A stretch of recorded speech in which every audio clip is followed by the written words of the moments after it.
ಹೊರ ಜಿ ಪ್ರತ್ಯಾಕ ಮಂತ್ರಿ ಜಗತ್ಗೆ ಪುತಾಟ ವಿಕಿನೀಮ என்பதான செய்தி ரோஹித்தகே தூகே சக பேனாகே சாட்சி சசந்தை என்பதாக இந்த செய்தி இவ்வாறு தரப்படுகிறது.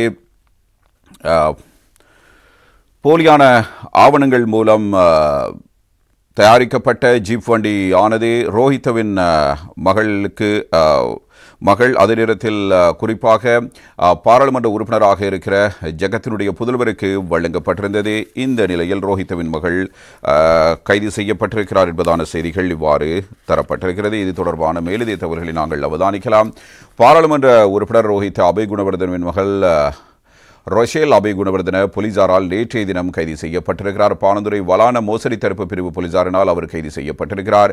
சட்டவிரோதமாக இறக்குமதி செய்யப்பட்ட ஜீப் ஒன்றை ஐக்கிய மக்கள் சக்தி பாராளுமன்ற உறுப்பினர் ஜகத் விதானவின் மகனுக்கு விற்பனை செய்ததாக ரொஷேல் மீது குற்றச்சாட்டு முன்வைக்கப்பட்டது. இந்த குற்றச்சாட்டின் அடிப்படையிலேயே ரொஷேல் மற்றும் அவரது கணவரை கைது செய்யுமாறு மதுகம நீதிமன்றம் உத்தரவு பிறப்பித்திருக்கிறது.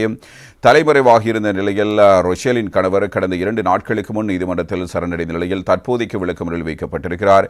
இந்நிலையில் நேற்று காலையில் ரொஷேல் வலானா மோசடி தடுப்பு பிரிவு போலீஸ் நிலையத்தில் விசாரணைக்காக முன்னிலையாக இருந்தார். நீண்ட விசாரணைகளின் பின்னர் அவரை கைது செய்துள்ளதாக போலீசார் அறிவித்திருக்கிறார்கள்.